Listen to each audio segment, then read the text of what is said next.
시청자 여러분 안녕하십니까? MBN 뉴스 특보입니다. 오늘 네 분과 함께합니다. 이종근 데일리한 논설실장, 서정욱 변호사, 손혁재 경기대 정치전문대학원 교수, 김홍국 경기대 겸임교수 함께합니다. 어서 오십시오. 안녕하세요. 안녕하세요. 안녕하세요. 네, 우병우 전 청와대 민정수석의 구속영장이 청구됐고 이에 대한 영장실질심사가 있었습니다. 이를 통해서 최순실 국정농단 사건에 마무리를 짓는 것이 아니냐 이런 얘기가 있었는데 결국은 여러분께서 모두 아시다시피 오늘 새벽 구속영장이 기각됐다는 소식이 전해져 있습니다. 관련한 영상 먼저 보시고 자세한 얘기 나누도록 하겠습니다.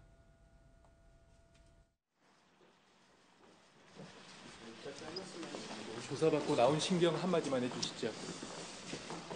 충실히 조사받고 설명드렸습니다.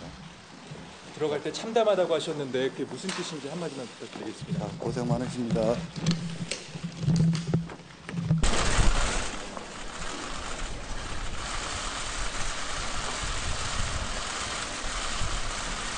영장이 자꾸 기각되는 건 본인이 청렴해서입니까? 검찰의 의지가 없어서입니까?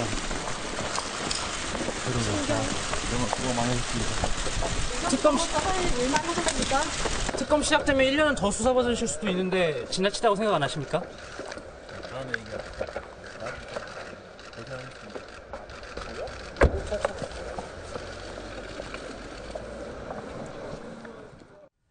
네, 이런 평가가 전해지고 있습니다. 우병우 전 수석의 어떤 노련한 이 법률적인 대처를 검찰이 뚫지 못했다. 이런 평가가 나오고 있습니다.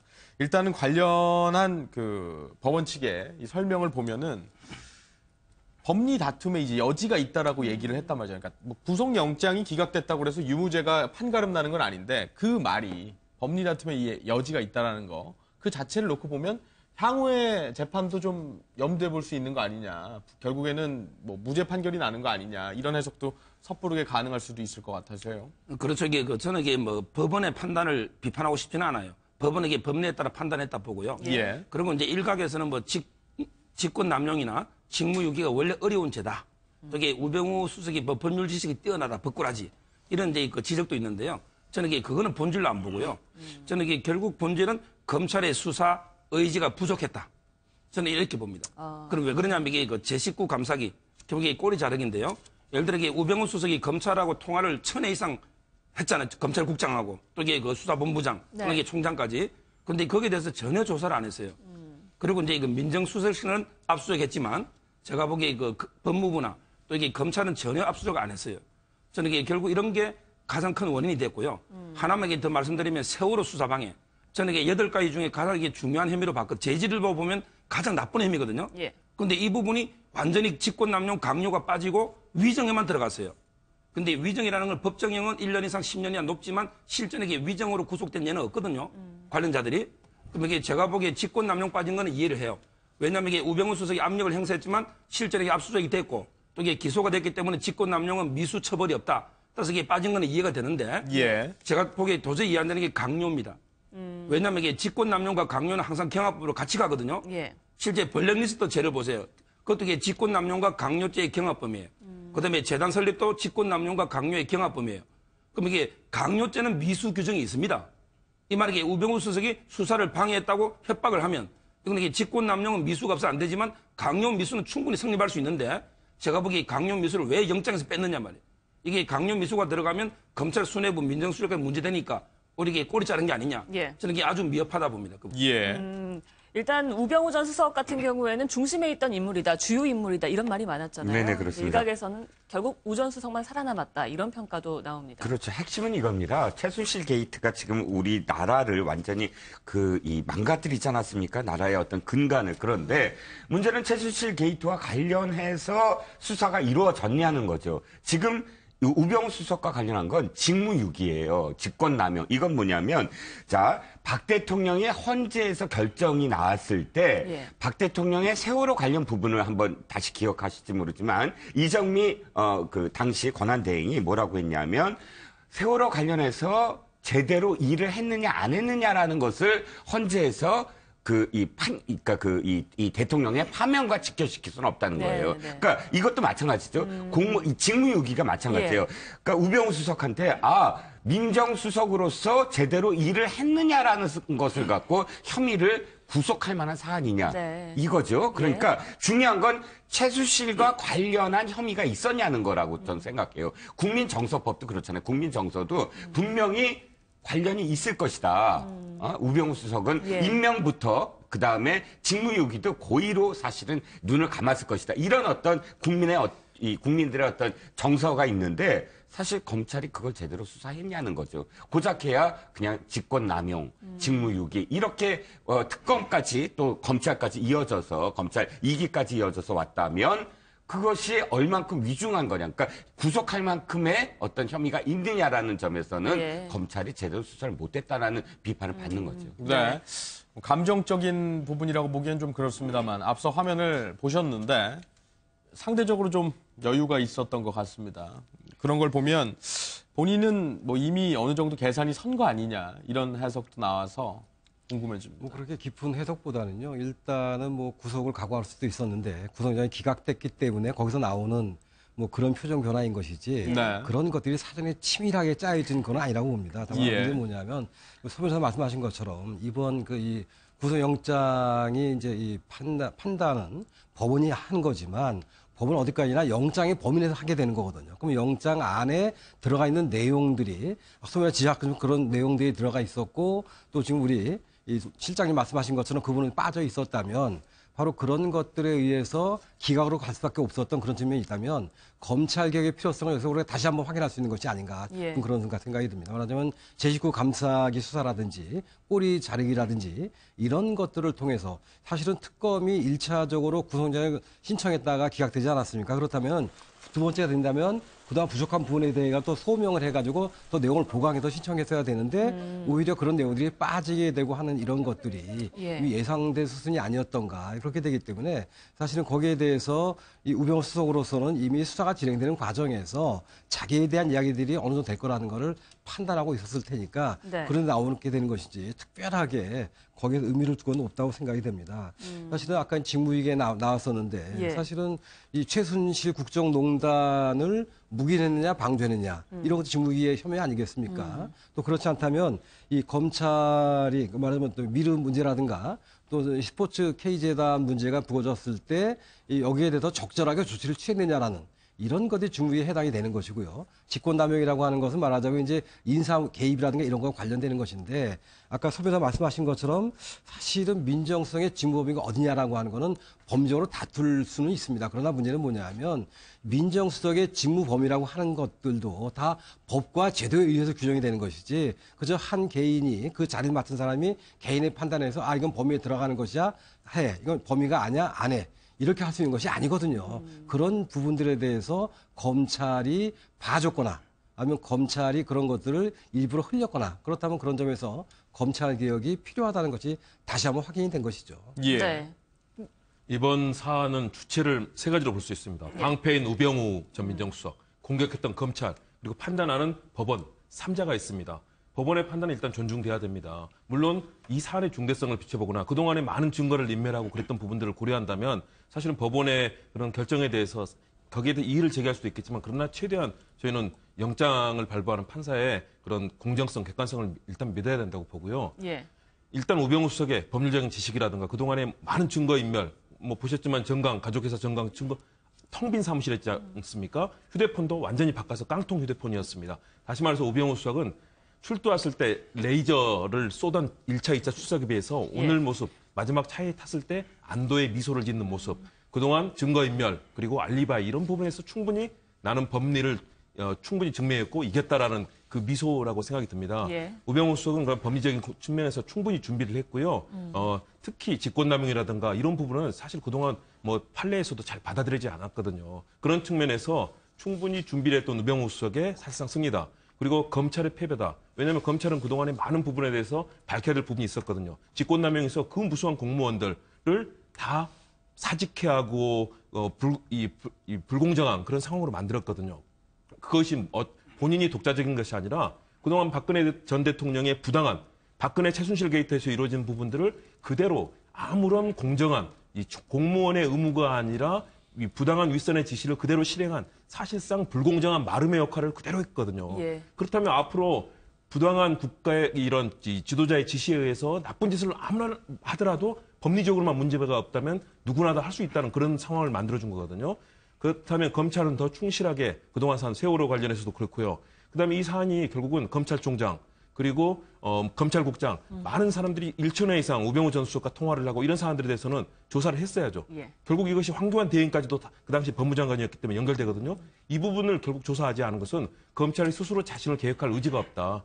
방금 말씀하신 것처럼 검찰 개혁의 이제 이 신호탄이 됐다고 보고요. 이번에 검찰이 우병우 전 수석 그동안 모든 국정농단의 중심인 박근혜 전 대통령과 최순실 씨, 그 밑에서 김기춘, 우병우 두 사람이 사실상 우리나라의 모든 국정을 법적으로 완전히 마비시키다 싶을 할 정도로 예. 특별감찰관은 대통령 직속기구입니다. 독립적인 기구인데 우병우 수석이 사실상 방해하고 공중분해시켜버린 거나 마찬가지 아니겠습니까? 이런 상황이 벌어졌는데도 우병우 수석에 대해서 물론 이제 재판에서 불구속으로 따지긴 하겠지만 그러나 영장이 발부되지 않았다는 것은 앞으로 우리나라 이 법치에 문제가 분명히 구멍이 있다는 것 그리고 검찰 개혁이 얼마나 소중하고 중요한 것인지 검찰이 이 국가 권력이나 권력의 것이 아니라 국민의 것이고 국민을 위해서 정말 힘없는 사람을 지켜주는 보루가 돼야 된다는 것들을 네. 이번에 보여준 사안이 아닌가. 우병우 예. 수석의 그 미소에서 다시 한번 사안을 볼 수 있는 것 같습니다. 네. 네, 알겠습니다. 지금 저희가 오늘 전화 연결을 현역 의원과의 전화 연결을 준비하고 있습니다. 이 관련해서 순차적으로 기회가 닿는 대로 연결을 해드릴 텐데요. 먼저 자유한국당의 이양수 의원이 연결돼 계십니다. 이 의원과 통화를 좀 해보겠습니다. 이 의원님 나와 계십니까? 예, 안녕하세요. 이양수입니다. 예, 안녕하십니까. 저희가 지금 우병우 전 청와대 민정수석의 지금 구속 영장이 기각된 데 대해서 얘기를 좀 하고 있는데 정치권에서의 네. 좀 반응이 어떤지, 그 여권으로서의 좀 반응이 어떤지 궁금한데요. 여쭤봐도 될까요? 예, 예. 사실 뭐 우병우 전 민정수석이 뭐 특정 당의 당원으로 지금 등록돼 있는 것은 아니기 때문에 아마 당에서 뭐 이렇게 논평을 내거나 하지는 않을 겁니다. 네. 하지만 제가 이제 국회의원으로서 개인적 견해를 좀 말씀드리면 예. 제가 댓글이라든지 이런 거를 좀 인터넷에서 봤더니 찬반 양론이 대단해요. 과거에 그 얼마 전에 그 박근혜 대통령 탄핵이라든지 그다음에 사법 처리 과정에서 또 인터넷에서 찬반 양론으로 이제 굉장히 하고 실질적으로 뭐 찬반 집회도 많이 열리고 이제 이랬던 것을 보면서 저희가 소크라테스가 얘기했던 악법도 법이다라는 것을 좀 생각해 봤으면 좋겠어요. 예. 우리 국민들이 과거에 너무 때를 쓰면은 그 때법이 통하는 그런 그 과정을 좀 거치면서 어떤 사법부의 판단에 대해서 너무 본인의 개인적 견해들을 많이 얘기하는 것 같아요. 물론 사상의 자유가 있어서 누구든지 의견 개진을 할 수 있지만 사법부의 판단은 사법부의 판단대로 좀 불만족스러운 부분이 있겠지만 그래도 인정하고 받아들여야 사회가 유지되고 되는데 예. 너무 지나치게 개인적 견해를 통해서 이제 마구 비판들을 해야 되는데 난 그거는 좀 옳지 않은 생각이라 하고요. 예. 특히 정치권이 여기에 대해서 왈가왈부하지 말고 그 박근혜 대통령의 지금 구속이라든지 우병우 전 민정수석의 불구속이라든지 이런 것들은 사법부에서 판단하는 것이다 하고 그걸 받아들이고 그 대신에 그 재판 절차가 얼마나 잘 진행되는지 이런 것들을 우리가 그 어떤 민주사회의 어떤 그 요건으로서 좀 바라볼 필요가 있지 않을까 이런 생각을 가지고 있습니다. 예. 네. 이제 대선이 27일 앞으로 다가오니까 또 안보 이슈가 급하게 떠오르고 있습니다. 홍준표 후보 관련해서 이야기를 좀 여쭤볼게요. 홍 후보가 네네. 좌파 정권이 들어서면 미국이 북한을 선제 타격할 수도 있다. 또 판문점에서는 핵에는 핵으로 대응해야 한다. 뭐 이런 이야기를 했는데 꽤나 강한 발언입니다. 당내에서도 동의하는 부분입니까? 사실 그 대통령 후보가 어떤 얘기를 했을 때 당내에서 다른 이견을 보통 제시하지는 않습니다. 예. 왜냐하면 이제 대선이라고 하는 것은 약간 비상시국이잖아요. 일종의 어떻게 보면 이제 전쟁이죠. 각 당 간에. 예. 그런 전쟁 상태에서 대통령 후보가 이야기를 하면 그것을 또 비난하거나 그런 구성원들이 있기가 어려워요. 네. 최근에 그 안철수 후보께서 그 국민의당에서는 그 사드에 대해서 반대 당론이었지 않습니까? 예. 하지만 안철수 후보가 사드 찬성으로 돌아서면서 당론이 바뀌잖아요. 예를 들어 이제 전쟁 중에 중대장이 돌격 앞으로 했는데 소대장이 예. 저는 생각이 다릅니다. 이럴 수는 없는 거죠. 그래서 저희 한국당에서 홍 후보의 얘기에 대해서 이제 뭐 다른 이야기를 할 가능성은 없습니다. 네. 그런데 홍 후보께서 이런 얘기를 한 배경에는 지금 대한민국의 안보 상황이 굉장히 심대하게 위중하다, 이런 심각한 상황이다, 이런 것에 기인하고 있는 것 같고요. 특히 그 북한이 저렇게 계속 벼랑 끝 전술로 어떻게 4월 달에 여러 가지 행사를 통해서 그때 뭐 좀 ICBM이라든지 이런 것들을 또다시 핵실험을 하는 것을 견제하기 위해서 강경한 발언을 지금 내고 계신 거로 알고 있거든요. 네. 그동안 과거에 그 야권에서 햇볕 정책 위주로 해서 북한에 대한 지원과 그다음에 대화 이런 것들만 주장하다 보니까 계속해서 북한은 핵을 개발해 왔거든요. 그런 것에 대해서 일침을 놓고 강경한 태도로 북한을 우리가 억제해야 된다, 핵을 억제해야 된다, 한반도 내에서 핵을 억제해야 된다는 차원에서 오히려 이런 강경한 발언이 나온 거 아닌가라는 생각을 가지고 있습니다. 네, 그 배경과 취지에 대해서는 충분히 알겠습니다만 전술핵 배치라는 카드를 꺼내든 게 새누리당 내, 그러니까 구 새누리당 내에서는 어제 오늘의 일은 아니죠. 근데 그때도 그 의견이 나왔을 때 여러 가지 사유를 들어서 논쟁거리가 되곤 했습니다. 근데 대선 후보가 이걸 어떤 일정한 조율도 없이 얘기를 꺼낸다는 것 자체가, 그리고 이 부분에 대해서 당내에서는 일단 믿고 따라가야 된다라는 의견을 보이신 것 자체가 과연 국민들에게 적절하게 비칠 수 있느냐, 이 부분은 의문으로 남는데요. 글쎄요, 국민들께서 좀 어떻게 받아들이시냐에 어떻게 받아들이시냐, 이제 그런 문제인데요.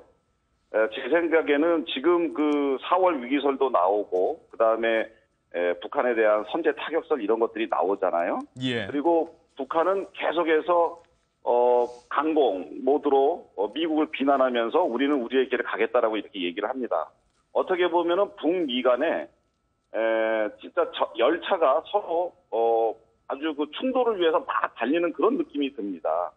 이제 이런 것들을 우리가 저지하기 위해서는 그저 이렇게 기존에 했던 이야기들이라든가 기존의 방법만 가지고는 어려울 것 아니겠는가 하는 그런 고민에서 홍준표 후보가 얘기하신 거기 때문에 네. 사실 과거에 우리 한국당 전 새누리당일 때 핵 문제에 대해서 핵무장 대한민국의 핵무장에 대해서 여론조사를 의원들한테 한 적이 있어요. 예. 그럴 때 찬성 반대가 사실은 굉장히 뭐 이렇게 여러 가지로 나왔었거든요. 예. 물론 지금도 무기명으로 그렇게 한다면 찬반 양론이 있을 수 있겠습니다만 홍 후보께서 지금 대한민국의 위기를 굉장히 위기로 보고 이렇게 강경책을 얘기하시고 이렇게 한 것은 한반도의 위기 상황이 심각하기 때문에 얘기한 거기 때문에 국민들께서도 이번 대선에서 이렇게 심각한 안보 위기 상황에 대한민국을 구할 사람은 과연 누구인가 네. 그런 것을 판단 기준을 가지고 보십사 하는 차원에서 이렇게 강경 발언을 하신 거라고 보여지거든요. 예. 그러니까 그런 그 행간의 뜻을 잘 이해하시고 대선에 임해주시고 국민들께서 이해해 주셨으면 하는 바람입니다. 네, 이 부분은 향후 뭐 논쟁이 될 수 있는 사항이 충분히 있기 때문에 나중에 네네. 기회가 되면 다시금 말씀 나누도록 하겠습니다. 오늘 말씀은 네. 여기까지 듣겠습니다. 네, 감사합니다. 네, 예, 고맙습니다. 네, 지금까지 자유한국당 이양수 의원을 전화 연결해서 들어봤습니다. 네, 외교안보 이슈로 바로 넘어가 보도록 하겠습니다. 조기 대선과 밀접한 연관이 돼 있고 지금 뭐 핵심 이슈로 갑자기 급부상하고 있다. 이런 지적도 나오고 있기 때문에 이 위기설에 대해서도 간단히 그러니까 팩트에 대해서는 간단히 짚고 넘어가고 여파에 네. 대해서는 좀 깊게 가보죠. 한반도 위기설이라는 얘기가 되게 확산되고 있습니다. 경제적으로도 그렇고 외교적으로도 그렇고 손 교수께 여쭤보겠습니다. 이게 좀 실체가 있는, 손에 잡히는 듯한 위협이라고 실체는 판단하십니까? 없다고 볼 수가 있습니다. 사실은 뭐 4월 위기설은 해마다 있어 왔던 거거든요. 왜냐하면 북한의 가장 큰 명절인 김일성 생일이 4월 달에 있고요. 그걸 앞두고 북한에서는 북한의 주민들을 단합시키기 위해 가지고 무력 시위를 계속 해오고 또 이게 맞서 또 한미 합동 구사훈련 있고 하기 때문에 해마다 4월이 되면 위기설은 있었습니다. 그런데 올해 유독 이게 크게 번진 이유는 네네. 뭐냐면 바로 5월 9일에 조기 대선이 치러진다고 하는 점이죠. 그런 점이 있고요. 미국 국익 우선주의를 내세우는 강경파 트럼프 정부가 출범한 것도 사유가 되는 거고요. 예. 바로 그 미국과 중국이 한반도의 사드 배치를 둘러싸고 또 갈등을 벌이고 있는 이런 상황이기 때문에 사실은 한반도 위기설이 더 커지고 있는 그런 측면입니다. 그러나 사실은 이런 것들이 그냥 아직까지는 예를 들면 이제 강경 발언들이 이어지고 있는 것인데 네. 이런 강경 발언들을 가지고 그걸 근거로 해가지고 이럴지 모른다라는 추정에 의해서 한반도 위기설이 커지고 있는 것이지 현재까지 한반도 위기설이 정말로 위기로 다가올 수 있는 가능성은 그렇게 높지는 않습니다. 네. 예. 네, 이런 걸 두고 뭐 서로 안보 이슈를 띄우려고 한다 이렇게 후보들 간의 이야기가 있는 것 같은데 어제 문재인 후보가 긴급 안보 비상회의를 제안했잖아요. 네. 뭐 각 정당이라든지 후보들은 일단 거절을 한 상태입니다. 네, 그렇습니다. 자, 일단 지금 문재인 후보가 그렇게 된 건 두 가지 요인일 것 네. 같아요. 가깝게는 이번에 그런 그 가짜 뉴스 내지는 뭐 사설 정보지에 떠도는 얘기에 자신이 언급돼 있거든요. 무슨 네. 얘기냐면, 자, 미국에 반대하는 특정 야당 후보가 이번에 대통령이 될 가능성이 크므로 네. 미국이 지금 그 칼비슨호 같은 항공모함을 회항을 해서 네. 그 대통령 선거 이전에 뭐 날짜까지 특정을 해요. 4월 예. 27일이라고 27일이요. 특정한 날짜에 미국의 그 어떤 도려내기, 예. 뭐 외과 수술 같이 도려내기, 그러니까 그 이 김정은 정권을 무너뜨리려는 그런 어떤 그 플랜을 갖고 있다라는 이 정보지의 그런 내용입니다. 그러니까 문재인 후보로서는 이거죠.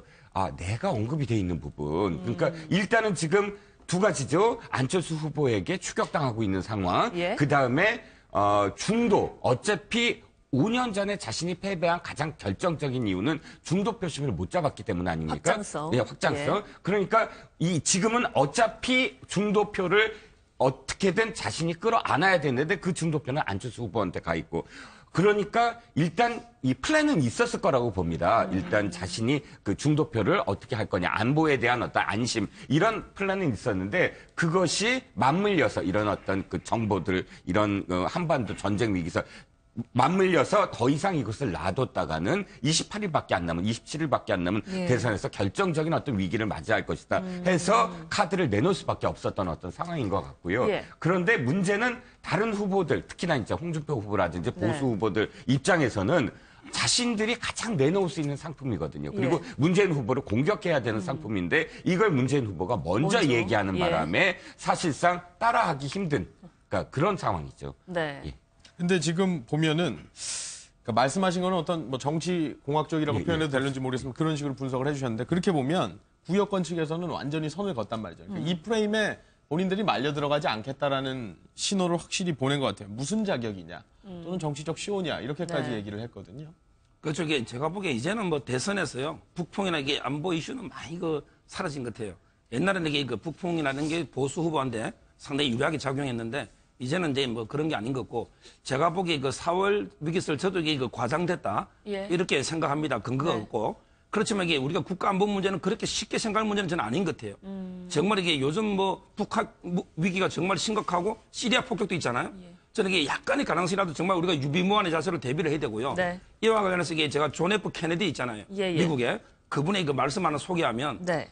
내치에 실패한 대통령은 다음 선거의 패배로 끝난다. 그러니까 외치에 실패한 대통령이 외치에 실패하면 국가의 미래가 좌우된다. 정말 이게 저는 중요한 말이라고 생각해요. 예. 내치에 실패하면 다음에 선거에 패배하면 돼요. 근데 외치에는 정말 당리당략을 버리고 오로지 국익을 더 앞세워야 된다. 저는 네. 이렇게 봅니다. 네. 네. 이게 이렇게 되니까 어찌 보면 재밌어지는 게 구야권의 당들끼리 서로 부풍을 한다고 지금 얘기를 하고 있습니다. 그렇습니다. 상황이요. 더불어민주당의 문재인 후보 그리고 국민의당 안철수 후보가 이제 예. 서로 얘기를 하는 거죠. 네. 도리어 문재인 후보는 앞장서서 먼저 안보 회의를 주도하면서 안보 이슈가 부각될 경우 그 부분을 도리어 주도적으로 끌고 가겠다는 생각을 하고 있는 거고요. 안철수 후보는 지금 굉장히 중요한 시점, 특히나 지지율에서 맹추격해서 거의 동률로 만들어 놓은 상황이거든요. 그렇기 때문에 중도 보수층의 표심을 가져가기 위해서 내놓을 수밖에 없는 상황이기 때문에 서로 그런 공격을 하는데 네. 그러나 실체를 돌아본다면 과연 이것이 실체가 있는 건가? 예. 지금 오늘도 미국의 워싱턴 포스트가 트럼프 대통령을 굉장히 강력하게 비판했지 않습니까? 최소한 30분, 3시간 걸릴 거를 3초 동안에 결정하는 것이 트럼프다. 그리고 기존의 외교에 관련해서 프로토콜을 모두 다 무시하고 있다. 예. 왜냐하면 미국의 전선이 사실 시리아 폭격 같은 경우는 미국은 중동이 가장 중요한 전선입니다. 거기는 부시 대통령 때부터 테러의 전쟁을 하면서 무시로 폭격이 이루어지고 그런 것들이 가능하지만 한반도는 냉전 이후에 정말 만일의 경우 이곳이 부딪힌다면 여기서는 정말 제3차 세계대전이라고 얘기할 정도로 한반도는 정말 이 중국, 러시아, 일본 전 세계 통틀어서 가장 중요한 전략적 그런 곳 아니겠습니까? 이곳에서 폭격이 일어난다. 그렇다면 이 부분에 대해서 정말 우리가 냉정하게 평가하고 지금 여당, 야당 할 것 없이 여당은 네. 또 우리가 의제를 뺏기는 것 아니냐. 너무 지금 몸살이기의 모습인데요. 그거보다는 정말 야당과도 협력하면서 국정을 이 앞장서서 이끄는 그런 주도권의 모습 보여줘야 되고요. 예. 야당도 이런 이슈를 거리낌 없이 같이 만들어 놓고 네. 우리 국민들이 안보의 불안 느끼지 않도록 해야 되는 거. 야당끼리 이미 대선 국면이 뭐 며칠 안 남았기 때문에 불과 20 며칠 남은 거 아니겠습니까? 예. 지금 서로 다급해지고 네. 더 긴장하고 경쟁하겠지만 이 사안을 서로 얘기하면서 과연 국민들을 설득하고 국민들께 이해시키기 위해서 이 사안을 어떻게 다룰 것인가. 네. 정말 향후에 그렇다면 안보에 대한 비전도 내놓고요. 여권, 구여권, 무조건 야권에서 공격하지 말고 예. 그동안 보수 정부 9년 동안 안보 완전히 실패하지 않았습니까? 도리어 북한의 도발은 더 많아지고 안보 상황은 더 불안해졌지 않습니까? 이런 상황을 감안해서 정말 진보 보수 다 함께 모여서 이런 얘기를 할 수 있는 장을 후보들끼리 정말 만드는 건 좀 필요하다고 봅니다. 네. 주도권 경쟁보다는 예. 함께 해야죠. 예, 네. 알겠습니다. 네, 그럼 관련해서 의원 연결해서 이야기를 들어보겠습니다. 더불어민주당의 이철희 의원 전화 연결되어 있습니다. 나와 계십니까? 네, 안녕하십니까. 네, 저희가 지금 어제 문 후보가 제안한 긴급 안보 비상 회의에 대해서 이야기를 좀 했는데요. 네. 관련해서 다른 정당에서는 뭐 불안을 부추기지 마라, 북풍을 일으킨다 이런 비판이 있는 게 사실입니다. 이 부분에 대한 입장은 어떠십니까? 그 참 이해하기 어려운데요. 예. 국민들이 불안해하기 때문에 정치권이 특히 대선 주자들이 정당의 대표들이 모여서 국민들을 좀 불안하지 않게 해보자라는 취지 아닙니까? 네. 근데 왜 그게 불안하게 만드는 건지 이해할 수 없고요. 개인적으로 얼마나 이게 불안한지는 다들 뭐 충분히 공감하실 텐데요. 저도 대학 다니는 아들놈이 어제 밤에 전화해서 아빠 전쟁 나는 거야? 이렇게 물어볼 정도로 예. 막연하게 지금 공포감을 갖고 있거든요. 그러면 그 부분에 대해서는 5년의 정부를 이끌어갈 대선 후보들이 또 정당 대표들이 모여서 차분하게 상황을 점검을 하고 우리가 단일된 목소리로 잘 대응하자 이렇게 하는 게 국민 불안을 잠재우는 거 아닌가요? 예. 정치가 당연히 그렇게 해야 될 것 같은데. 예. 예. 외교안보 이슈가 이제 얘기가 나온 김에 이 밀접하게 연결되는 키워드가 바로 사드 배치 문제가 아닐 수 없습니다. 그동안 문재인 후보 같은 경우에는 뭐 세간의 사람들이 해석하기에는 사실상 반대 또는 전략적 모호성을 띠고 있었는데 어제 네. 말씀하신 거를 들으면 뭐 전제를 달기는 했습니다만 뭐 이런 도발 국면이 좀 계속된다면 배치가 불가피하다 이렇게 말씀하셨는데 입장이 좀 어느 정도 바뀐 거냐, 선회한 거냐 이렇게 볼 수가 있겠습니까? 입장이 달라진 건 없을 거고요. 이 상황이 계속 북한이 도발을 하거나 핵실험을 계속한다 그러면 우리로서는 쓸 수 있는 수단들을 경직되게 쓸 수밖에 없는 건 당연한 거고요. 그 점을 지적한 말씀입니다. 사드 하나만 있으면 대한민국 안보가 다 해결되느냐? 이건 아니잖아요. 또 사드가 무용하냐? 그렇게만 볼 일도 아니기 때문에 문재인 후보가 지금까지 해왔던 주장은 사드에 대한 찬반 논쟁으로 이 문제에 대해서 안보 문제를 너무 이렇게 왜소화시키지 말고 좀 더 넓게 고민하자, 넓게 풀자. 사드를 우리나라를 들어온다 그랬을 때 우리가 내줘야 될 게 있다면 얻어야 될 것도 굉장히 많거든요. 예. 왜 그런 부분을 우리가 못 챙긴 거 아니냐. 그럼 제대로 한번 챙겨보자. 이 말씀을 계속 했던 거고요. 그것의 전제는 안보상에 필요하다는 걸 전제로 했기 때문에 그런 말씀을 한 거 아닙니까? 북한이 계속 저렇게 나온다 그러면 사드에 대해서도 보다 강경한 입장을 가질 수밖에 없는 거는 그 지금까지 해왔던 말씀하고 맥이 이어져 있는 거고요. 저는 입장이 바뀐 건 아닙니다. 예, 알겠습니다. 지금 뭐 선거 준비 관련해서도 조금 여쭤보겠습니다. 그동안 선대위 구성 관련해서 조금 불협화음이 있지 않았냐. 뭐 예를 들면 뭐 박영선 의원이랄지 예. 변재일 의원이랄지 이렇게 안희정 당시 이제 후보 캠프 측에서 이른바 몸담으셨던 분들을 이렇게 모셔오는 과정에 있어서 조금 잡음이 일지 않았나 이런 염려도 있는데요. 이 부분에 대해서는 어떻게 정리가 잘 되어가고 있습니까? 정리가 이미 다 된 거죠. 예, 저희 당이 지금 원내에서는 제1당이고요. 대선 후보 지지율도 1등 주자가 있는 데고 또 상당히 많은 분들이 모여 있기 때문에 이러저런 자본들이 나오는 거는 좀 국민들께 죄송하고요. 양해를 구해야 될 말씀입니다만 그런 과정을 거쳐서 지금은 그야말로 용광로 선대위가 구성이 돼서 예. 어제부터요. 하나하나 지금 일을 점검해 나가고 있기 때문에 다른 불협화음에 대해서는 걱정 안 하셔도 될 것 같습니다. 네, 네. 정리가 됐다는 말씀은 이제 참여를 하게 됐다는 말씀이신가요? 아니면 그렇진 않은 건가요? 모든 분이요. 저희 당의 국회의원이 한 120명 가량 됩니다만 예. 모든 분들이 다 선택이 들어오지는 않습니다. 국회의원들은 지역구 가지고 계신 분들은 지역구 가서 활동을 하고요. 또 예. 지역 선대위에서 역할을 하실 분들도 있기 때문에 역할 분담의 차원으로 이해하시면 될 것 같고요. 모든 분들이 뭐 위원장이나 본부장이나 어떤 직책을 다 맡아야 되는 건 아니기 때문에 서로 원만하게 역할이 조정되고 있다 이렇게 이해하시면 됩니다. 예. 근데 이제 저희가 여쭤보는 거는 그런 것이죠. 그러니까 자리를 모든 분이 맡아야 된다라는 건 아니지만 보도상에는 뭔가 맡고 이제 뭐 선대위원장이랄지 이런 굵직한 자리가 전해지는 것이라고 들었는데 예. 그렇지 않다라는 점에 대해서 여쭤보는 것인데요. 아니, 선대위원장이라는 것도요, 선대위원장이 많은 게 능사는 아니잖아요. 지난 대선도 생각해보면, 예. 지난 대선 한 10여 명에서 출발했다가 이게 일이 안 되니까 결국 줄이고 해서 최종 3명인가로 제가 기억을 하는데요. 예. 선대위라는 거는 집행기구입니다. 일이 잘 되게 하는 기구이기 때문에 너무 많은 사람들이 들어와서 하는 거는 조직이 효율적으로 움직이는 데는 방해가 되고요.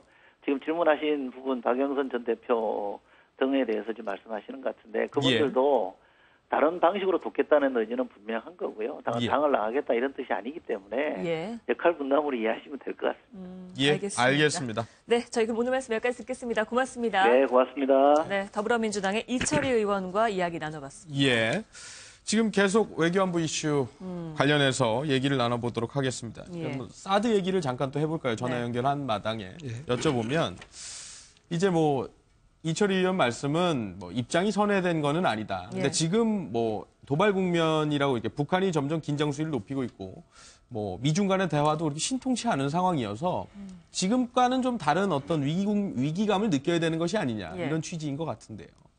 그런데 사실은 북풍이라고 하는 것이 과거에는 이제 보수 진영에 유리하다고 했었는데 뭐 최근에는 그렇지 않은 게 드러났습니다. 예를 들면 2010년 지방선거 때요. 그 직전에 천안함 사태가 있지 않았습니까? 그 천안함 사태 때 그 당시에 새누리당이 이걸 갖다 이용을 하려고 했었는데 그런데 실제로 그것이 안 됐던 측면이 있는 거거든요. 안 됐던 측면, 오히려 거기에 대해서 평화라는 프레임이 먹혀 들어가서 2010년에 지방선거에서 그 당시 한나라당이 패배했던 그런 측면이 있는 거죠. 그러니까 이제는 북풍이라고 하는 것이 큰 효과가 없다 이런 상황이죠. 지금 이제 상당히 크게 일어나고 있습니다만 어찌 문재인 후보로서는 문재인 후보에 대한 거부 정서 가운데 하나가 안보 불안이라고 하는 측면이 있는 거거든요. 그래서 이 기회에 사실은 내가 안보에도 튼튼하다고 하는 것을 보여줄 필요가 있는 거겠죠. 그다음에 바로 그런 측면에서 이 안보 회의를 이제 그 주도적으로 끌고 나가려고 하는 거고요. 그런 상황에서 가장 핵심이 되는 문제가 그렇다면 현재 한반도의 사드 배치를 둘러싸고 여야 간의 입장이 조금씩 차이가 있고요. 또 이걸 둘러싸고 미국과 중국 간에 또 북한에 또 일본에 러시아에 각국의 입장들이 있는 거기 때문에 그런 상황 속에서 자신의 입장을 확실하게 둘 필요가 있는 거죠. 그러니까 사드 배치에 대해서 전면적으로 찬성한다고 하는 것이 아니라 사드 배치가 북한을 겨냥해서 들어온다고 하는 거니까 만약에 북한이 계속해서 그런 빌미를 만들어주게 되면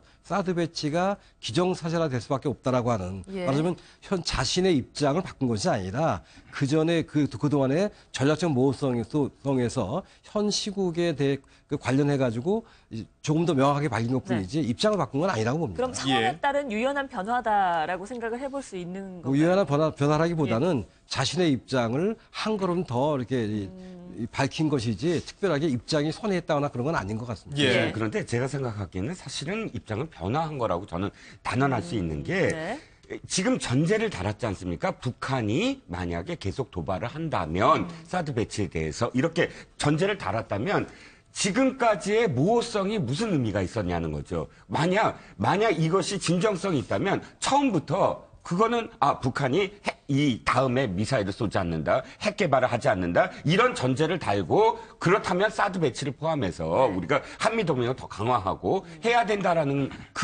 이 입장까지 오는데 얼마나 많은 비판을 받았습니까? 그러니까 문재인 후보가 이 정도의 어떤 발언까지로도 사실 굉장히 많은 진전이 있었던 거 아니에요. 그럼 지금까지의 안보 불안하다, 중도가 왜 못 믿었다 하는 그 비판을 받아가면서까지도 전략적으로 왜 모호하냐는 그런 것에 이거 내가 어떻게 입장을 밝힙니까라는 입장에서 갑자기 하루아침에 도발을 한다면 우리는 사드 배치에 대해서 이렇게 생각할 수 있다. 그러니까 이거는 굉장히 큰 변화라고 저는 생각을 해요. 이 변화가 사실은 이 대선 국면에서 28일 남은 순간에 굳이 나왔어야 되느냐는 거죠. 훨씬 전부터 나와서 안심시켜 줄 수 있는데도 불구하고.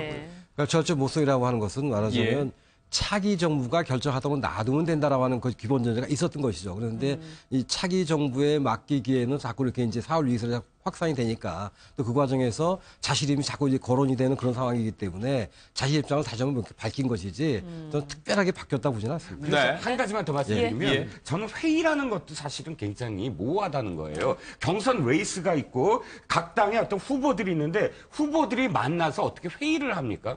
그러니까 예를 들어서 이런 부분이 있다면 토론에서 사드에 대해서 어떻게 생각하느냐라고 토론을 할 수 있을지언정 경선 후보들끼리 회의에서 무엇을 결정할 수 실효성이 있나요? 좀 부족하다, 그렇죠. 이런 결정할 수 입장이죠. 없는 상황인데. 죄송한데 지금 저희가 전화 연결이 되어 있어서 전화 연결돼 있어서 국민의당의 김경진 의원이 연결돼 있습니다. 국민의당도 사드 문제랄지 외교안보 이슈에 대해서 지금 여러 가지 얘기들이 나오고 있기 때문에 연결해 보겠습니다. 김 의원님 나와 계십니까?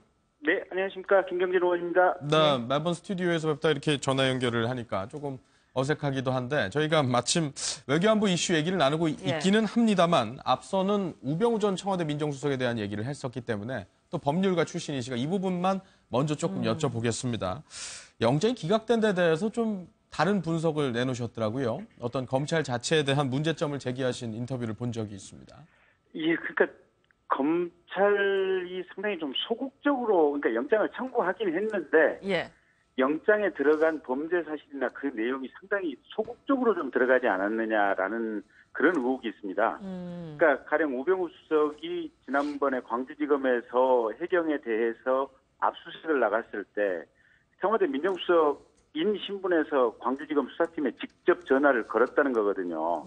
근데 이게 대통령의 대리인 자격인 민정수석은 검찰총장에게 전화는 할 수 있지만 일선 수사팀에게 전화는 할 수 없는 노릇입니다. 검찰청법에 명백히 금지가 돼 있는데 그 부분과 관련해서 사실은 검찰이 영장 범죄 사실에 넣지를 않았습니다. 그러니까 결국 그 영장을 추가로 발부받아서 검찰이 압수수색을 했기 때문에 그건 직권남용이 아닌 것이 아니냐 이런 식의 논리인데 사실은 전화를 한 것 자체만 가지고도 압력과 직권남용이 있었다라고 봐서 조금 적극적으로 영장 청구를 했어야 되는 것이 아닌가라는 생각이고요.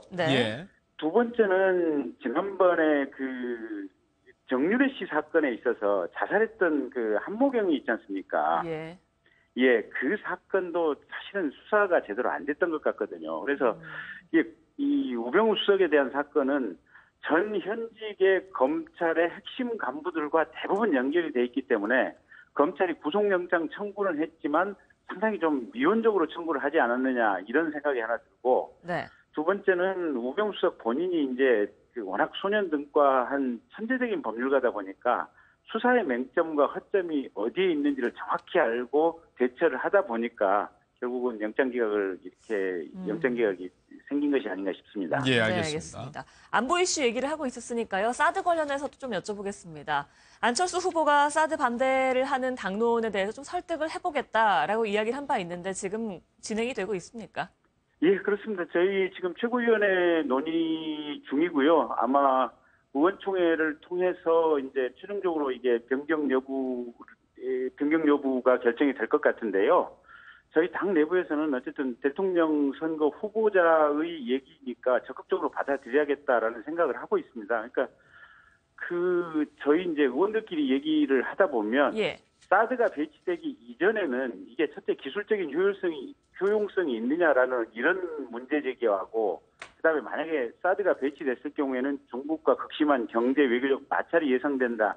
이런 어떤 근거 때문에 사드 배치에 반대를 했었는데 이미 사드 배치가 이루어져 버린 상황 아니겠습니까? 그리고 중국으로부터 사실은 경제 제재는 맞을 만큼 맞아버린 상황이거든요. 근데 이런 상황에서 다시 사드 배치를 반대하고 그러면 배치된 사드를 다시 걷어가라고 미국에게 요구를 했을 때는 또 다른 미국하고 마찰이 다시 이제 새롭게 예상되는 상황이어서 지금 현재 국면에서는 그러면 사드 배치를 반대한다고 하는 이 당론이 적절한가에 대해서는 저희 의원들끼리도 상당히 좀 설왕설래가 많습니다. 그래서 변경하는 쪽으로 의견을 모아가고 있는 중입니다. 그 말씀을 조금 여쭙고 싶습니다. 그러니까 박지원 대표는 당론 수정에 대해서 아직까지 확실하지는 않다라고 선을 그으셨지만 햇볕 정책과는 또 배치되지 않는다고 하여서 일종의 모종의 어떤 신호를 암시를 한 게 아니냐라는 생각이 또 들고 사드 배치가 많이 진전돼서 어쩔 수 없다라는 논리는 중국과 미국이 지금 상황에서 입장 변화가 없을 것 같은데 어떻게 설득할 것이냐가 빠져 있기 때문에 이 당론을 바꾼다는 개념에 대해서 어떻게 설득할 것이냐가 빠져 있기 때문에 이는 표를 의식한 게 아니냐라는 비판에서 자유로울 수 없을 거라는 해석이 나옵니다.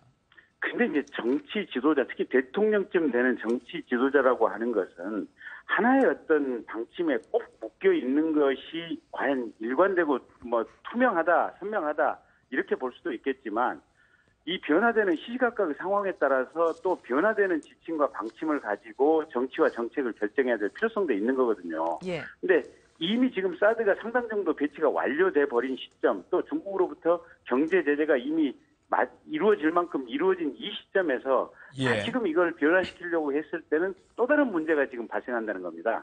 그래서 현재 배치된 상태는 이 상태대로 받아들이고 나서 그리고 나서 다시금 천천히 시간을 가지고 중국과 미국과 적절하게 이 사드 문제를 조정할 수 있는, 근본적으로 물론 이 북한 핵 문제를 풀어야겠지만 그런 프로세스로 가지고 가야겠다라는 의견을 지금 의원들끼리 모아가고 있습니다. 네. 시간 관계상 깊이 물어보진 않겠습니다만 네, 또 하나. 당내에 문제되고 있는 부분이죠. 경선 동원 의혹이 잇따라 지금 나오고 있는데 사실 여부에 따라서 안 후보는 계속해서 뭐 철저하게 대처할 것이다, 단호하게 대처할 것이다 이 말을 반복했는데 어떻게 처리할 계획이십니까? 우선 이제 두 군데서 나오고 있는데요. 지금 광주에서 렌트카를 한 10여 대 정도 렌트를 해가지고 이제 실어 날랐다는 의혹이 있는데 그건 이제 비상근 당직자 2명 정도가 그런 행위를 했다고 지금 이제 파악이 되고 있고요.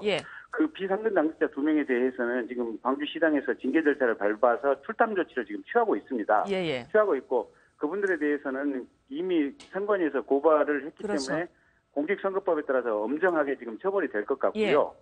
그 다음에 그 원광대학교 학생들 버스로 동원했다고 하는 부분은 이제 저희가 조사를 하고 있는데 그 부분도 사실로 밝혀진다면 이 출당 조치 등 당에서 할 수 있는 최대한 조치, 그 다음에 엄격한 형사처벌을 저희가 이 사법기관에 요구하도록 하겠습니다.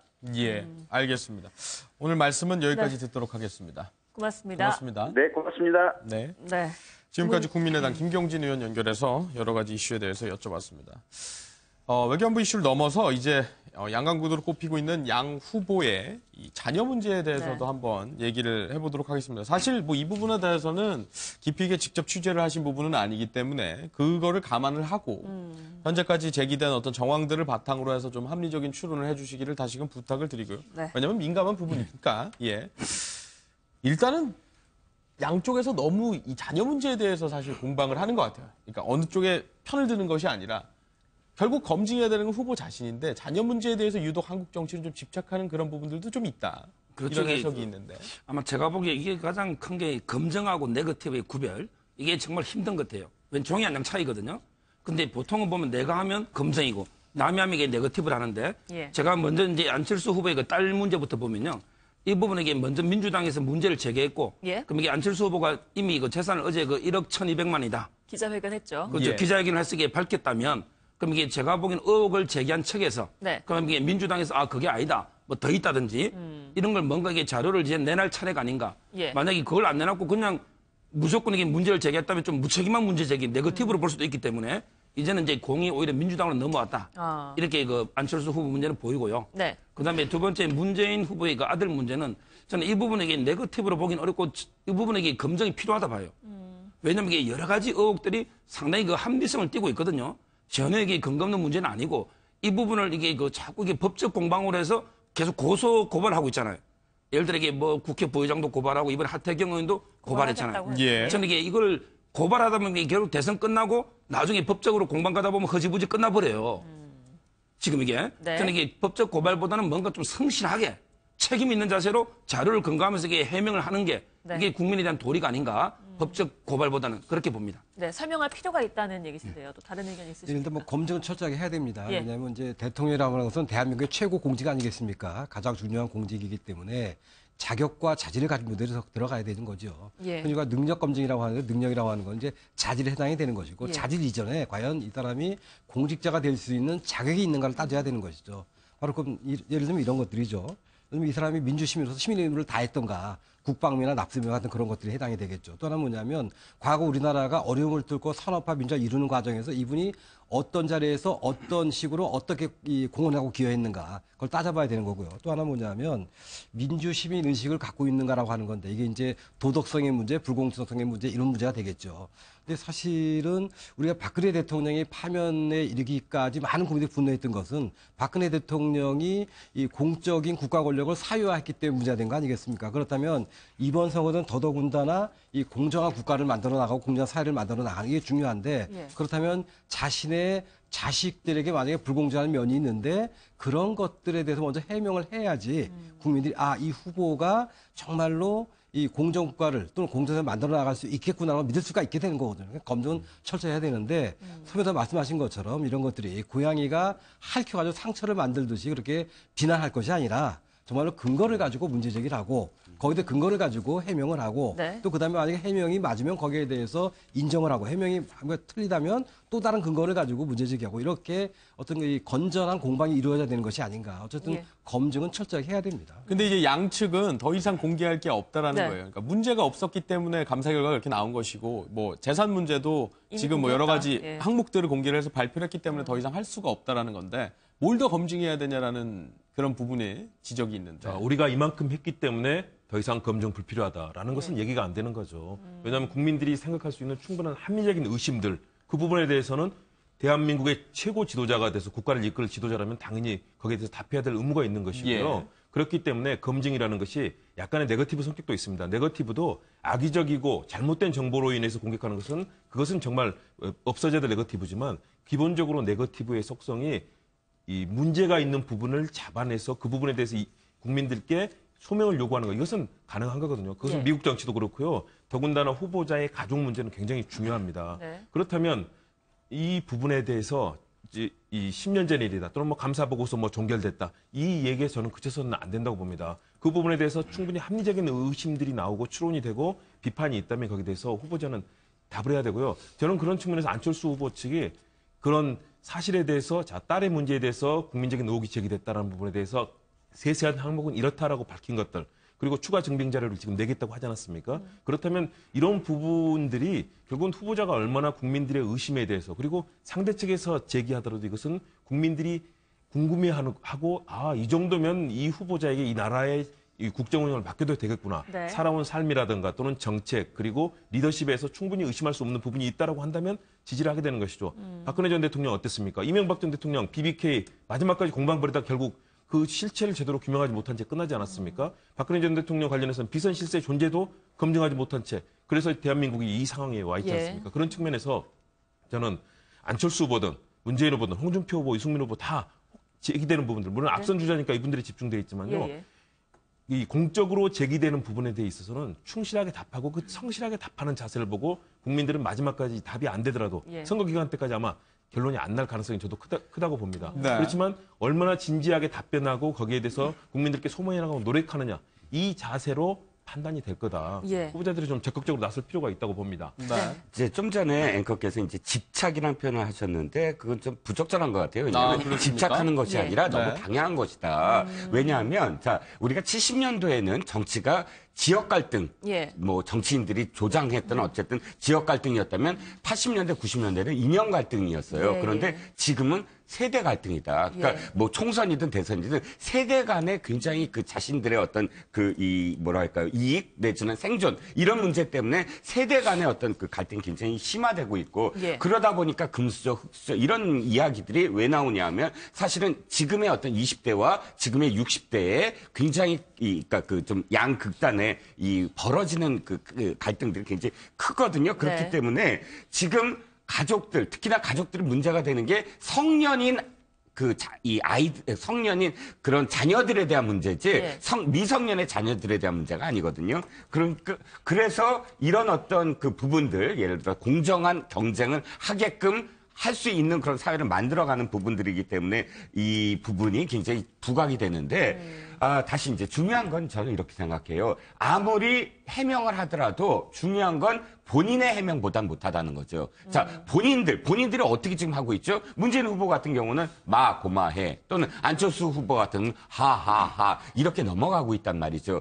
중요한 건 네거티브의 그 진실의 진위 여부보다 더 중요한 것이 어떻게 대응하느냐. 네네. 후보자들이 그것을 얼만큼 이 심각하게 받아들이냐. 국민들은 이 문제를 굉장히 심각하게 받아들여서 맞느냐 틀리냐 하는데 본인들은 그냥 넘어가 버리고 회피해 버리고 네. 고작해야 뭐 캠프에 있는 사람들이 이건 이렇습니다 저렇습니다. 그러니까 국민들의 심각한 거를 안 받아들이는 그런 어떤 것처럼 보이거든요. 그래서 태도의 문제다. 네. 후보자가 직접 나서서 이건 진짜 이렇게 생각합니다. 이게 진실입니다라는 그런 태도가 중요하다고 생각해요. 네. 저는 수정이 빨라서 집착이라는 표현은 사과드립니다. 지나치게 주목하는 그런 경향에 대해서 또는 해석에 대해서 어떻게 생각하시는지 여쭤봤습니다. 네, 이번 대선 세대 갈등 뭐 이런 얘기를 해주셨는데요. 네. 진짜 이번 대선은 이념 중심 축도 없고 뭐 지역 중심 축도 사라졌다 이러면서 무중력 대선이다 뭐 이런 얘기가 나오고 있습니다. 지난 대선판과는 정말 달라진 게 어떤 후보가 어떤 후보를 공격을 하더라도 이 후보가 상처를 받는 게 아닌 대선이 된 겁니다. 후보들은 좀 난감할 것 같기도 합니다. 그래서 제가 보기에는 뭐 옛날에 이게 지역 구도 이게 사라진 건 분명한 것 같고요. 이제는. 그리고 이제 근데 이념하고 이게 세대가 오히려 그거는 아직 많이 남아있는 것 같아요. 특히 이게 세대 문제. 네. 예를 들어 이게 20, 30대 젊은 층은 약간 이게 개혁지당이 되다 보니까 약간 진보 후보. 그 다음에 60대 이상 또 이게 약간 노년층은 좀 보수 내지 중도 후보. 그래서 이게 키가 아마 50대층. 이런 세대 갈등이 오히려 더 가장 큰 이슈가 되는 거고요. 그리고 이게 이념적 대립도 물론 이제 그 보수 후보가 워낙 약하다 보니까 지금 상당히 그 중도로 보수층이 가고 있지만 그러게 선거 끝까지 좀 지켜봐야 되기 때문에 이념도 아직 전혀 변수가 안 되는 건 아니다. 이렇게 보고 있습니다. 예, 그러니까 저희가 설명하고자 하는 거는 이런 부분이죠. 이제 딜레마라는 거죠. 그러니까 예를 들어서 문재인 후보 같은 경우에는 이제 안철수 후보에 대해서 뭔가 얘기를 하게 되면 양강 구도를 사실상 좀 인정하게 되는 거 아니냐. 같이 붐업이 된다. 이런 취지가 있는 것이고 또 홍준표 후보를 얘기를 한다면 이 표심이 또 안철수 후보에게 가는 그러니까 이런 구도가 각 세 후보에게 다 있다는 지점이죠. 그 부분을 좀 설명해 달라는 것이죠. 사실은 뭐 홍준표 후보는 사실 큰 변수는 아닙니다. 왜냐하면 홍준표 후보가 자유한국당 후보로서 이제 박근혜 전 대통령이 탄핵에 반대하는 또는 뭐 이 구속에 반대하는 그래서 지금도 여전히 박근혜 전 대통령을 지지하는 뭐 그와 같은 보수 지지층을 기반으로 하고 있는데 그 이상의 확장성이 없는 그런 상황이죠. 그런 상황이기 때문에 사실은 양강 구도를 이루고 있는 안철수 후보와 문재인 후보 간의 갈등이 되는 거죠. 그런데 문재인 후보 측으로서는 갑자기 안철수 후보가 이제 급상승을 하니까 거기에 대해서 당황하고 있긴 합니다만 어쨌든 양강 구도가 돼 있는 것을 인정을 하고 들어가야 되는 것이 아닌가 뭐 그런 상황에서 사실은 이번 선거라고 과거에는 이 문재인 대세론의 근거 중에 하나는 뭐냐면 사실은 여야의 대결에서 야당 후보가 분열이 돼 있으면 그래서 여당 후보가 될 수가 있다. 정권 교체가 어려워진다. 이런 것 때문에 내가 지지하는 후보를 제쳐두고 누가 가장 당선 가능성이 높은가. 이렇게 쏠리는 게 대세였다면 이번 선거는 보수 이 후보들이 큰 힘을 쓰지 못하고 있기 때문에 사실은 이제는 이 양강 구도의 후보 가운데 누가 정말로 나온 후보인가를 국민들이 판단을 해야 되는 거거든요. 그럼 그런 상황에서 예를 들면 이 지난 촛불에서 드러나는 것이 적폐청산의 과제였다면 적폐청 누가 잘할 것인가. 지금 4월 위기설이 나오고 있는데 아무 문제를 누가 가장 잘할 것인가. 또는 아까 얘기했던 것처럼 공정국가를 누가 가장 만들 것인가. 또 아니면 아까 세대 갈등의 문제를 얘기했는데 사실 요즘에 이제 많은 후보들이 일자리 문제를 강조하고 하는 것들이 바로 세대 갈등에 접근하는 방식 중에 하나가 되는 거거든요. 그래서 그렇게 여러 가지 우리가 안고 있는 사회 현안에 대해서 어떻게 할 것인가 이런 것들을 놓고 경쟁을 벌이는 것, 정책 경쟁을 벌이는 것이 바람직한 것이라고 생각을 합니다. 그래서 지지율이 왜냐하면 이게 이 폴과 보트는 다른 거거든요.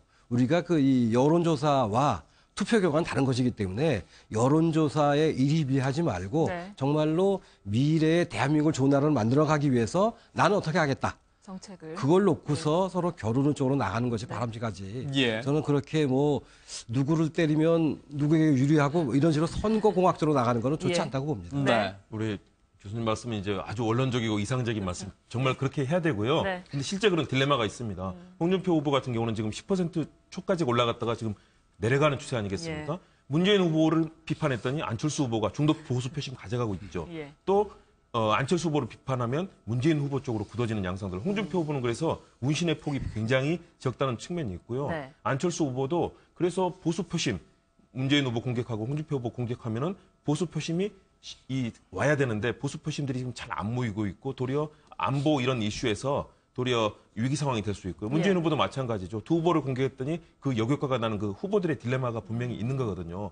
그런 딜레마 속에서 자신의 정말 정책적인 포지션 그리고 본래 얘기했던 그런 정말 대선 공약들을 잘 지키려는 자세가 중요하고요. 네. 이번 흐름들 보면 역시 아무래도 뭐 이념이라든가 지역의 문제가 줄어는 들고 있지만 역시 이념의 문제도 이 안보 이슈가 들어오면서 굉장히 후반부에서 중요해지는 것 같고요. 네. 지역의 이슈도 워낙 박 전 대통령 이 국정비선, 이 국정농단 사태가 워낙 심각했기 때문에 보수 표심이 사실상 지금 망가진 상태 아닙니까? 예. 그렇기 때문에 이 영남 지역의 표심이 사실은 상당히 유동적인 상황이고요. 그러나 다른 지역의 그런 지역 감정은 아직도 있다고 봅니다. 왜냐하면 그동안에 이 뭐 호남 지역이라든가 또는 강원, 뭐 충청 지역은 그동안에 굉장히 많은 홀대를 받아왔고 또 인사 문제라든가 이런 부분에 있어서 불이익을 받아왔다는 그런 생각들을 갖고 있기 때문에 선거 막판에 네. 중요한 일정한 변수가 될 수 있다. 정말 후보들이 국민들의 마음을 공정하고 지역 편차 없고 이념적으로 편가르지 않는 좀 좋은 정책들을 내놓기 위한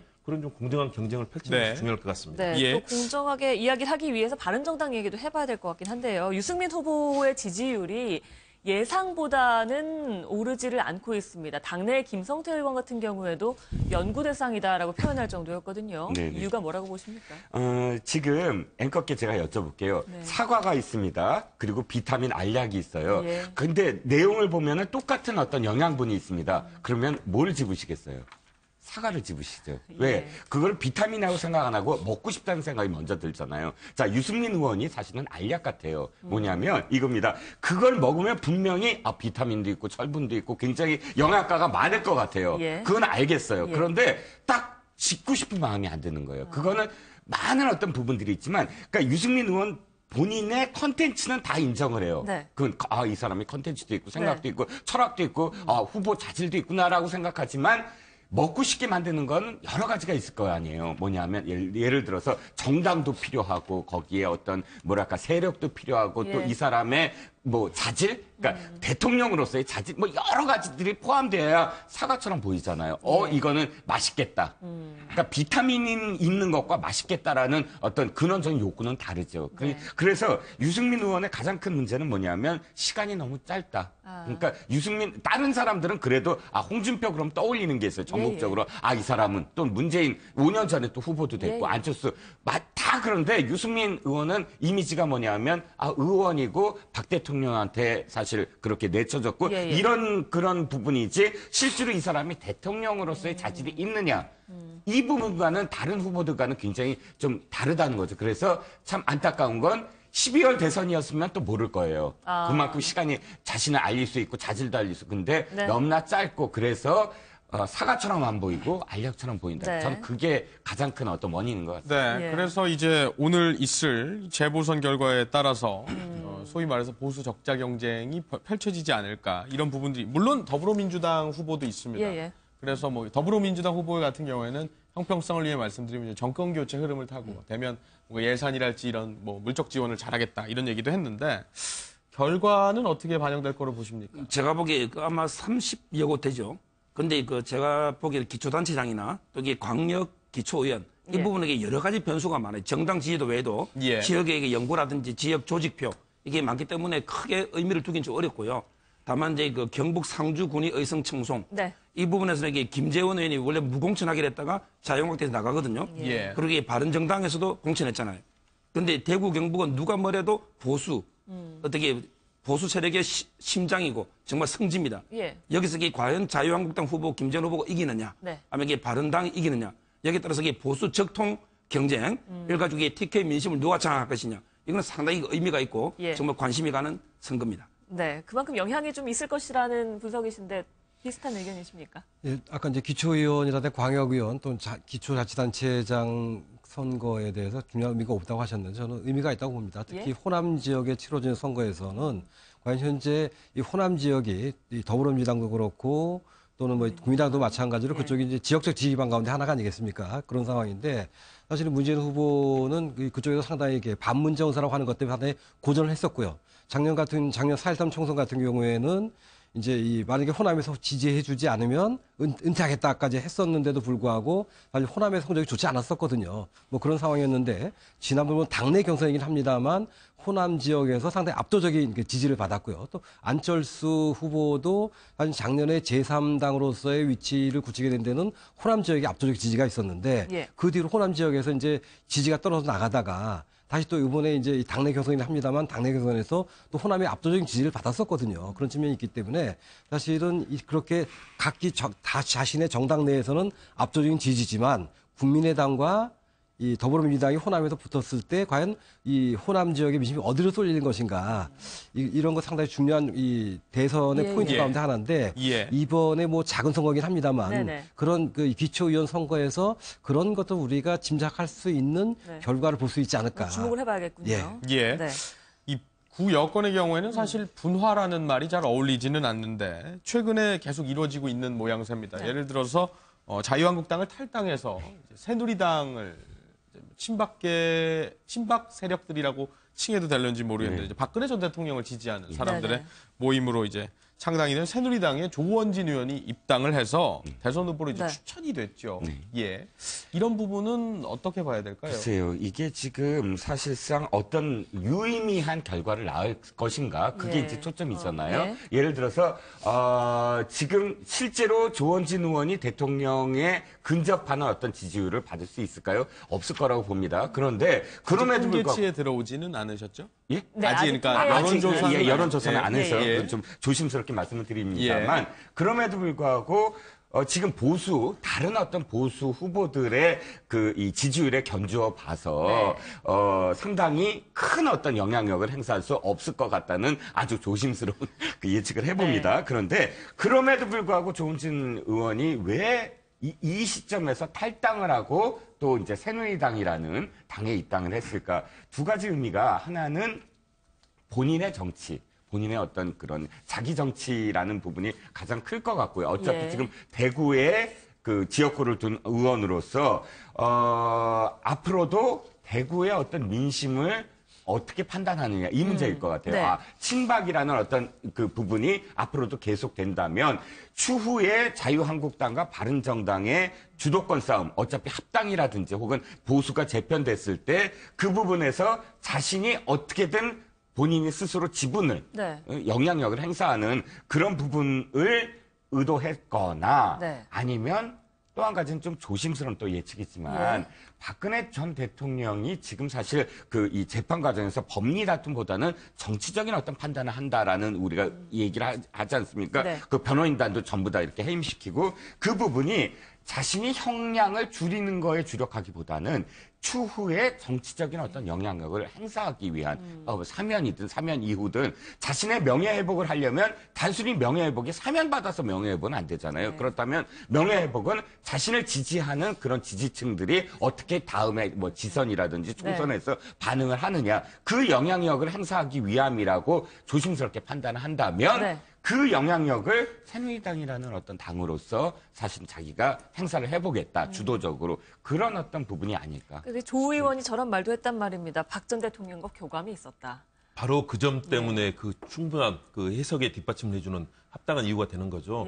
교감이 있었다는 발언 속에는 박 전 대통령 사실상 지금 법리적인 논쟁을 지금 전혀 하고 있지 않지 않습니까? 모든 부분에 대해서 부인하고 있다. 다시 말해서 법적으로는 이미 사실상 결정이 됐다고 보는 것 같습니다. 그렇다면 이후에 현재 밖에서 자신을 지지하고 있는 이런 소위 말하는 친박 보수단체들의 집회가 나라를 살려주는 동인이 될 것이다. 그런데 자유한국당 같은 경우도 친박 의원들이 모여 있지만 자신을 위해서 결사적으로 자신을 지지하는 그런 발언을 해주고 있지 않지 않습니까? 그런 측면에서 사실은 믿기 어렵다고 보고 그런 측면에서 적극적인 역할을 해달라는 결국 박 전 대통령과 조원진 의원의 교감들이 있었다는 그 생각을 충분히 하게 하는 거고요. 조원진 의원이 그렇게 얘기하지 않았습니까? 그래서 출석하기 전에 마지막 구속되기 전에 자택에서 의원들 몇 사람 볼 때 1시간 반 정도 얘기하는 가운데서 그런 교감들 있었다는 그런 얘기를 했는데요.